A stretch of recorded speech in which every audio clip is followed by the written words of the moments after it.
G'day, I'm Mark from Self Sufficient Me, and as the sun's setting, it's a beautiful time to be out in the veggie garden talking to you guys. I'll just pick one of these little seedlings of Ruby Streaks mustard. Isn't it gorgeous? So as it matures, it goes more purple. It starts off greenish with purple tinges. I guess it stays like that for most of the plant, but it does get darker. And you can get different shades of it. This plant here is adapted very well to our garden. This comes up everywhere. The seeds are really small, the mustard seeds, and mustard plants produce a heck of a lot of seeds. That's why they spread so easily throughout your garden. Pull this out, eat it on a sandwich or eat it in a salad, and who cares if it just keeps coming up. That's what you want. These are the type of vegetables in the garden that you just love. But anyway, the main thing that I wanted to talk about in this video was how you can make standard mustard out of this plant. Alright, so this is where I grew it. It does love it through winter here in the subtropics.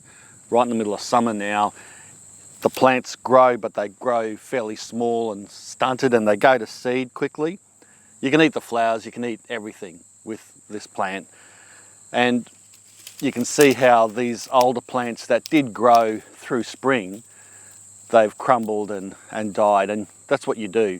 You let the plant go to seed and you'll get a mass of flowers. The flowers are great for the bees and the wildlife and the pollinating insects, and then you let that go to seed, and it goes to seed very quickly. The plant will then die back, and within a month or so you'll have these good plants to be able to mulch up back into the garden, sprinkle the seed everywhere, wherever you want. Or, like I did, was crush the seed up, separate the chaff from the seed. Now you can do this however you want to do it. You can do it the old way where you're using the wind, and I've tried that, but after a while I got jacked doing that because it just wasn't separating it fast enough. So what I ended up doing was putting it through a fine sieve, a sieve that would let the seeds go through and nothing else. So it was just large enough, the holes in the sieve, to let the seeds go through. And after a few goes at that, using a couple of bowls, I was able to separate that seed fairly effectively. Once that was done, I did give the seeds a bit of a wash out and a rinse out in water. And then to make the mustard, it was a really simple process. I mean, you can get a bit more complicated, and I'll talk about that at the end of the video. But for what I did, and was very effective, was use some equal parts apple cider vinegar to equal parts water, and about half a teaspoon of salt. And in that mixture, I just let the mustard seeds sit for 2 to 3 days, and you'll find that they'll swell and they'll get a really pungent smell about it as well. They might even ferment a little bit, which is a really good thing, because this mustard recipe is without sugar and it's without cooking.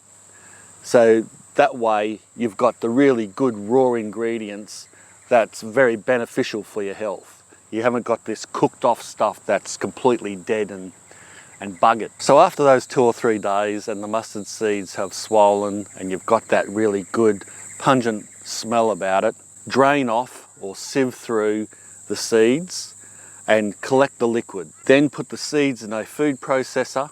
I mean, you could use a mortar and pestle, but that'd be fairly laborious. I would use a food processor. I just had a small mini one. Grind the seeds up and it'll grind up into a paste.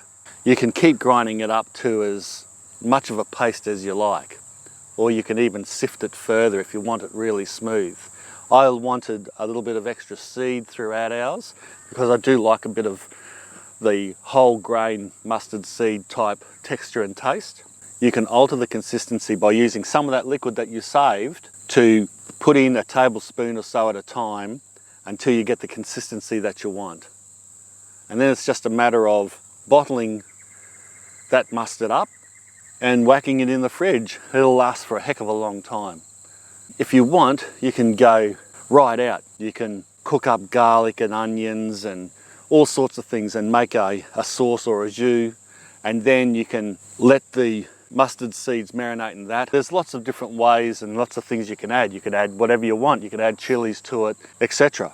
But I just made the mustard nice and simple and plain. What did it taste like? Well, you know, French mustard, the sort of grey or pale French mustard, it looks similar to that, except it's not as smooth. The standard French mustard is really smooth. And it tasted very, very similar. But this mustard here was a little hotter. And of course, it wasn't as sweet, because if you have a look at, say, Master Foods, those small containers of mustard, they can have up to 2 tablespoons of sugar in one of those small 175 gram bottles. So yeah, whereas ours don't have any sugar at all. I really enjoyed the taste of it. I think it's a really excellent thing to make, and I can't believe how simple it is. Yeah, so there you go. Homemade organic mustard made from my own Ruby Streaks mustard grown at home. Absolutely easy to do, unbelievably easy to do. Thanks a lot for watching.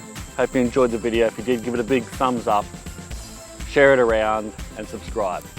Bye for now.